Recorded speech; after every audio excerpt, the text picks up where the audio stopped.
School of magic season 2 episode 112 title walking dead द्वारा घात लगाकर हमला। आउच, मेरा पैर मेरा पैर! कोई अचानक चिल्लाने लगा। पीड़ा की चीख उस अंधेरे में गूंज रही थी जो अभी अभी उस जगह पर छाया था। समीर ने पलटकर देखा कि आदित्य सड़े हुए हथियारों के ढेर के ठीक ऊपर खड़ा है, जो उसके पैरों को कसकर पकड़े हुए है। अमन के पैरों को पकड़ने वाले हाथ स्टील की तरह मजबूत थे, जिससे उसकी गति पूरी तरह से खराब हो गई थी। सड़े हुए हाथ और पंजे अमन के पैरों को खरोंच और फाड़ रहे थे। उनमें से एक लाश जो गंभीर रूप से भूख से मर रही थी जमीन से बाहर निकली और उसने अपना सिर अमन की हैमस्ट्रिंग पर चिपका दिया और उसे काट लिया। समूह समय पर प्रतिक्रिया देने में असमर्थ था। जब अंततः उन्हें एहसास हुआ कि उन्हें उस गरीब लड़के को बचाना चाहिए, तो अमन के घुटनों के नीचे जो कुछ बचा था वह खून से सनी सफेद हड्डियां थी। वह अत्यधिक पीड़ा के कारण पीछे की ओर गिर रहा था। गिरना मत, कप्तान, आदित्य चिल्लाए। एक बार जब अमन जमीन पर गिर गया तो वह हड्डियों के ढेर में बदल जाएगा। लाशों के काटने और खरोंचने की गति पिनहाना के झुंड से भी तेज थी। पृथ्वी की लहर, समीर प्रतिक्रिया देने वाले पहले व्यक्ति थे। उसने तुरंत मैजिक कर दिया। उन्होंने क्षेत्र की मिट्टी में हेरफेर किया और नरम मिट्टी को ठोस चट्टान में बदलने के लिए बहती मिट्टी की दूसरी विशेषता का उपयोग किया। बहती हुई मिट्टी अपने लक्ष्यों को फंसाने और उनकी गति को बाधित करने के लिए मिट्टी को दलदल या रेत में बदलने में सक्षम थी। उल्टने पर यह मिट्टी को भी कठोर बनाकर चट्टाने बनाने में सक्षम था। समीर ने जबरन उस जमीन को मोड़ दिया जिस पर अमन खड़ा था, जिससे लाशों के पंजे फंस गए और उन्हें स्वतंत्र रूप से चलने से रोक दिया। ऐसी स्थिति में उनका अर्थ सीट बेहद प्रभावी था। पंजों ने अमन पर हमला करना बंद कर दिया और इसके बजाय अचानक ठोस मिट्टी को तोड़ना शुरू कर दिया। अमन अंततः अपनी सीमा तक पहुंच गया और जमीन पर गिर गया। सौभाग्य से वह कठोर मिट्टी पर पड़ा हुआ था, अन्यथा उसकी तुरंत जान चल जाती। उसे बचाओ, आदित्य ने विक्रम को आदेश दिया। विक्रम एक सेकंड के लिए स्तब्ध रह गया, इससे पहले कि वह तेजी से अमन की ओर बढ़े। अमन के घुटनों के नीचे की हड्डियों में अब कोई मांस नहीं था। विक्रम ने उन्हें सीधे टीम में वापस ले लिया। मरे हुए लोगों की चीखें जो ऐसी लग रही थी जैसे उनके मुंह मिट्टी से भरे हुए थे, एक बार फिर से उठी, क्योंकि उनके भयानक सिर जमीन से बाहर निकल आए थे। उनकी रक्त रंजित आंखें 9 जीवित मनुष्यों को घूर रही थी। खून की गंध ने उन्हें पागल कर दिया था और वे जमीन से बाहर निकलने और अपने भोजन का आनंद लेने का इंतजार नहीं कर सकते थे। दफनाए गए मरे हुए लोग ज्यादातर इंसानों जैसे दिखते थे। प्राचीन राजधानी कई राजवंशों और मनुष्यों और डीमन बिस्टों के बीच बड़े युद्धों से गुजरी थी। यहाँ मरने वाले मनुष्यों की संख्या डीमन बिस्टों से कई अधिक थी। क्षेत्र में हुई सभी मौतों के साथ जमीन अब सामान्य मिट्टी से नहीं बनी थी, बल्कि एक घातक औरा से भर गई थी, जो मृतकों का पोषण करती थी। एक बार जब सूरज गायब हो गया तो मरे हुए पौधे निषेचित पौधों की शूटिंग की तरह जमीन से बाहर निकल आएंगे। यदि वे नष्ट भी हो गए तो भी अगला मौसम आने पर वे फिर उठ खड़े होंगे। भूमि पर मौजूद किसी अज्ञात श्राप के कारण यहाँ मरने वाले डीमन बिस्ट और मनुष्य दोनों ही मरे हुए में बदल जाने के बाद मनुष्य जैसे ही होंगे। भले ही उनके पास डीमन बिस्टों की हड्डियां थी, फिर भी हड्डियां किसी तरह एक अजीब दिखने वाले विशाल कंकाल में संरचित होंगी। उनका सिर अभी भी डीमन बिस्ट का वही सिर था जो जमीन के नीचे आधा सड़ गया था, लेकिन उनकी हड्डियां फिर से एक इंसान के आकार में बदल जाएगी। कुछ लोग एक डीमन की तरह दिखते थे जिसका शरीर सड़ा हुआ था और 4 हाथ जमीन पर खड़े थे, फिर भी सिर एक सड़ा हुआ मानव सिर था। किसी भी तरह से मरे हुए लोग अपने मृत शरीर के हिस्सों को एक मानव आकृति में इकट्ठा करने के लिए हर संभव प्रयास करेंगे, चाहे वह आधा मानव हो या आधा जानवर हो या कुछ शवों का संयोजन हो। या हड्डियों से बना एक विशाल मानव शव हो या राक्षस जानवरों का। अब तक 9 लोगों का समूह जिन मरे हुए से टकराया था वे सभी इंसानों की शक्ल वाले थे। यह संभवतः उन ग्रामीणों के कारण था जो हाल ही में यहाँ मर गए थे। जमीन में पोषक तत्व जमा हो गए थे, इसलिए जैसे ही उनके नए शरीर बने वे तुरंत जमीन से बाहर निकल आए और अपने शिकार पर हमला कर दिया। बच्चे, प्रतिक्रिया की गति अच्छी है। तुम इस अति आत्मविश्वासी आदमी को बचाने में कामयाब रहे, आदित्य ने समीर से कहा। समीर ने उसके चेहरे पर मुस्कुराहट ला दी। यह सब झिझाओ घाटी बहती हुई मिट्टी में प्राप्त अर्थ सीड के कारण संभव हुआ। समीर इसके साथ जमीन से बाहर आने वाली किसी भी चीज को दबाने में सक्षम था।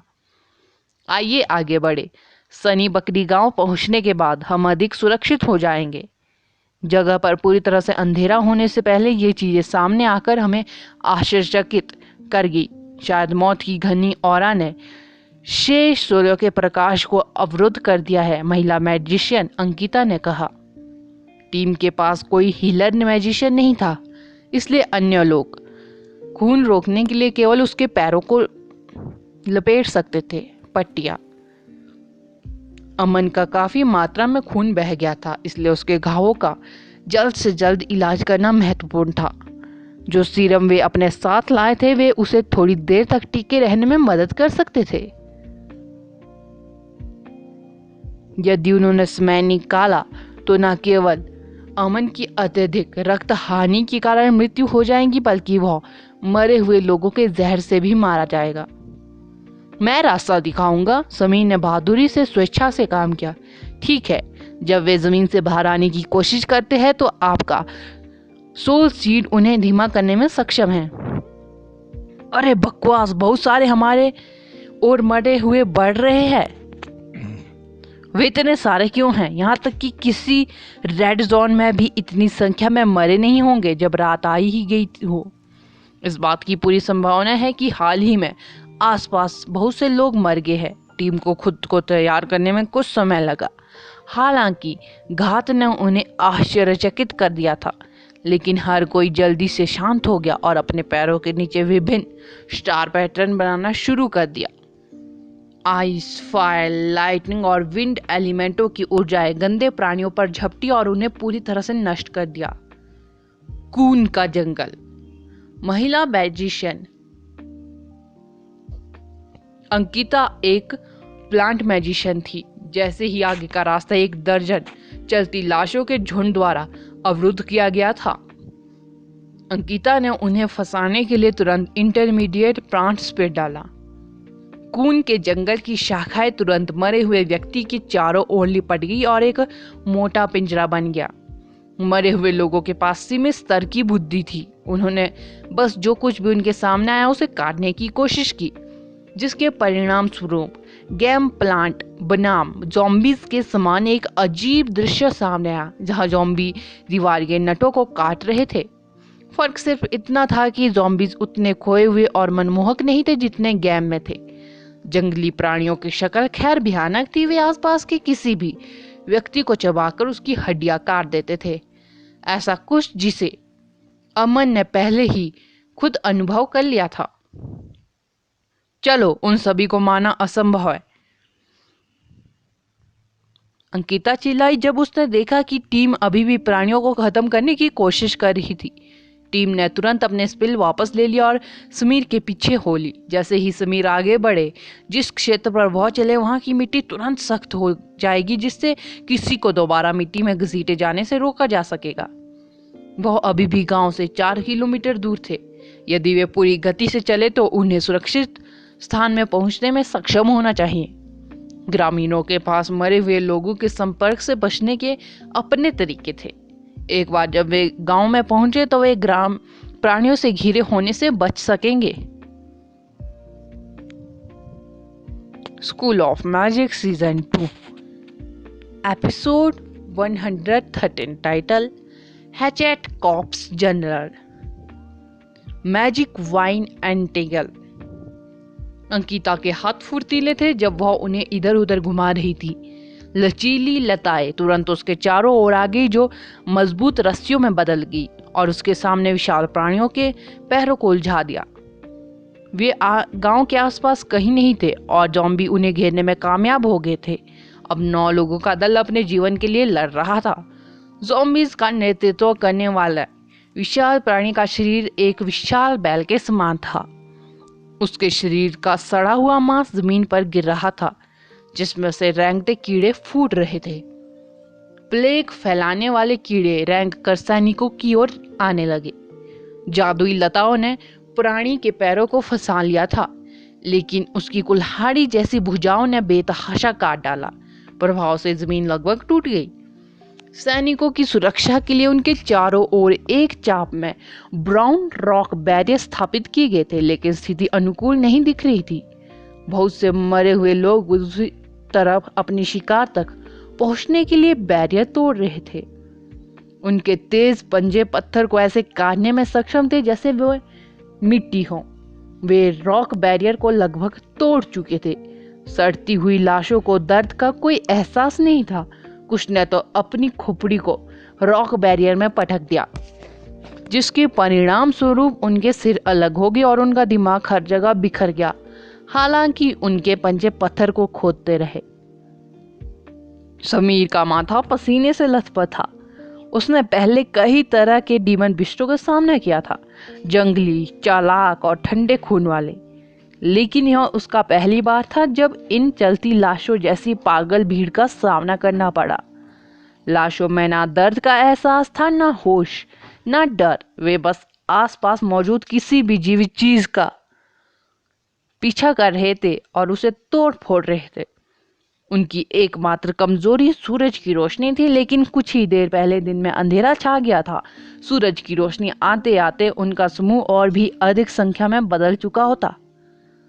काय करते, एक बार जब ये चीजें हमारी सुरक्षा में सेंध लगा देंगी तो हम उस विशाल शव द्वारा मारे जाएंगे। विक्रम चिल्लाया। डीमन बिस्टों के समान मरे हुए लोगों को भी सर्वेंट लेवल, योद्धा लेवल, कमांडर लेवल और शासक स्तर में वर्गीकृत किया गया था। उन पर हमला करने वाले मरे केवल आम ज़ॉम्बी मरे थे। संभवतः उनकी मृत्यु 10 वर्ष से भी कम समय में हुई होंगी। उनके दफनाए गए शव अभी तक पूरी तरह से सड़ नहीं पाए थे।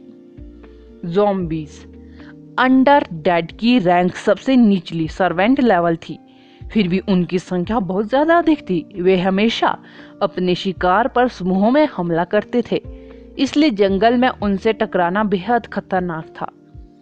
लाशों के समूहों के भीतर जो लोग लंबे समय तक दबे हुए थे और जिन्होंने मृत्यु के अधिक सार को अवशोषित कर लिया था, वे चलती लाशों के बीच जनरलों में विकसित हो गए।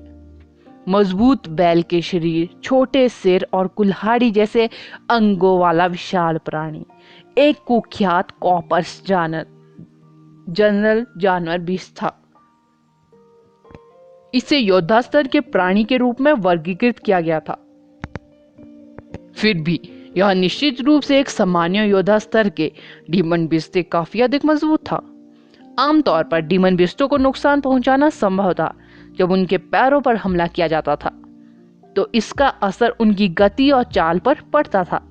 यदि उनके अंगों पर हमला किया गया तो इससे उनका हमला कमजोर हो जाएगा। यदि उनके महत्वपूर्ण अंग को क्षतिग्रस्त किया जाए तो उनका शरीर कमजोर हो जाता और उन्हें पीछे हटने के लिए मजबूर कर देता। हालांकि इन लाशों में चोट लगने जैसी कोई बात नहीं थी, यहाँ तक कि जब अटैक स्पिल उनके पेट में प्रवेश कर गए या उनके अंगों को अलग कर दिया, तब भी वे तब तक गतिशील थे जब तक शरीर के अंगों में ऊर्जा थी। यहाँ तक कि जमीन पर टूटा हुआ हाथ भी अपने आप उठ जाएगा और अपने शिकार को पकड़ लेगा। इस वजह से एक कॉपर्स जनरल 3 योद्धा स्तर के डीमन बीस्टों से मुकाबला करने में सक्षम था। सबसे महत्वपूर्ण बात यह है कि जिस विशेष व्यक्ति से वे टकराए थे वह एक श्रेष्ठ कॉपर्स जनरल निकला, जिसका पालन पोषण इस भूमि में 10 वर्षों से अधिक समय से किया गया था। इसके खिलाफ लड़ने की कोशिश करना मौत मांगने से अलग नहीं था।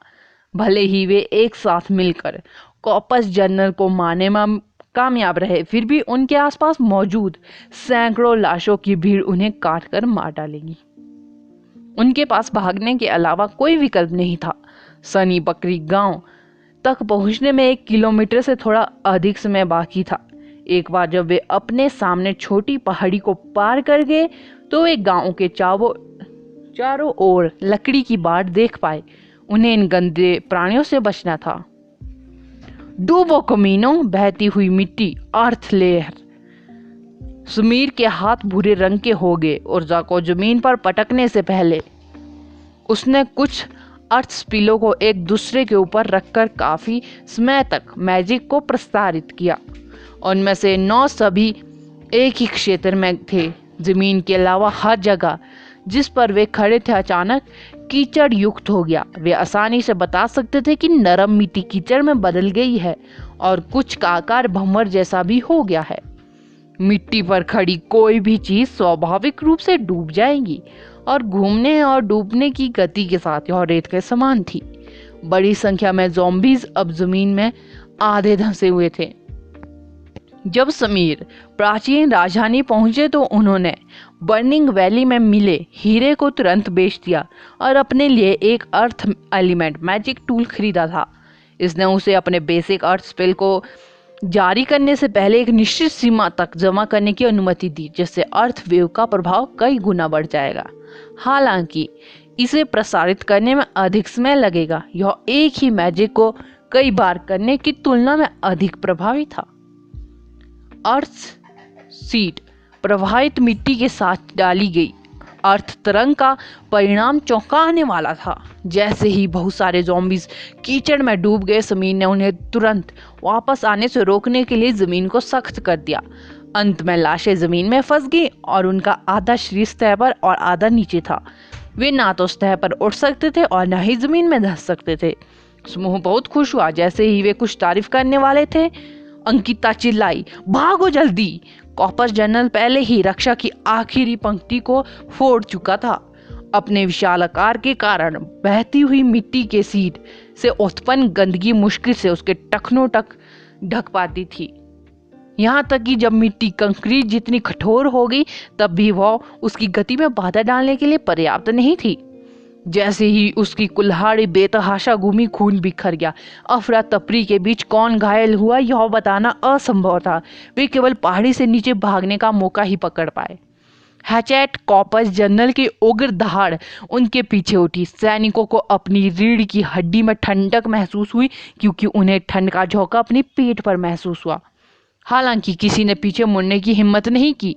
वे केवल अपनी पूरी ताकत से ही दौड़ सकते थे। चंद्रमा की बर्फीली चमक के तहत वे अस्पष्ट रूप से काली शैडो को भूख से चिल्लाते हुए अपनी दिशा में आते हुए देख सकते थे। फिल्मों में धीमी गति से चलने वाले ज़ॉम्बीज के विपरीत कॉपर जनरल और ज़ॉम्बी दोनों बेहद तेज थे, जबकि उनके पैर अभी भी बरकरार थे। पूर्ण गति से दौड़ने वाला मैजिशियन अभी भी गति स्पिल या मैजिक बूट पर भरोसा किए बिना आसानी से पकड़ा जा सकता है। इसके अलावा उनके कूदने की क्षमता चौंकाने वाली थी। वे आसानी से 10 मीटर से अधिक छलांग लगा सकते थे। यहाँ तक कि सर्वेंट क्लास ज़ॉम्बी भी इस प्रकार समूह का पीछा करने वाले मरे धीरे धीरे अपने पैर नहीं खींच रहे थे, बल्कि जंगली जानवरों की तरह दौड़ रहे थे और छलांग लगा रहे थे। आह! पीछे से एक दर्दनाक चीख आई। ऐसा लग रहा था जैसे किसी को मरे हुए लोगों ने पकड़ लिया हो, जिसके परिणाम स्वरूप मदद के लिए चीख पुकार मच गई। उन्हें भूल जाते हैं, यदि नहीं तो हमारी पूरी टीम का सफाया हो जाएगा। कप्तान आदित्य ने निर्दयतापूर्वक आदेश दिया। समूह ने पीछे मुड़ने की हिम्मत नहीं की। वे केवल यही आशा कर सकते थे कि जो पकड़ा गया वह उनका मित्र नहीं था। वह अभी मरी नहीं है। समीर ने पलट कर देखा तो वह व्यक्ति उनके समूह का दूसरा मेटल मैजिशियन अंकिता थी। Battle magician Ankita cops general की लंबी जीप से उलझ गई थी। वह एक आइस मैजिशियन थी, इसलिए उसने आइस लॉक से कॉप्स जनरल की गतिविधि को मुश्किल बंद कर दिया। अन्यथा कॉप्स जनरल ने उसे एक ही बार में निगल लिया होता। उसके पास 2 एलिमेंट थे, प्लांट और आइस। अगला एपिसोड जो जानने के लिए बने रहे मेरे इस चैनल के साथ। Thank you.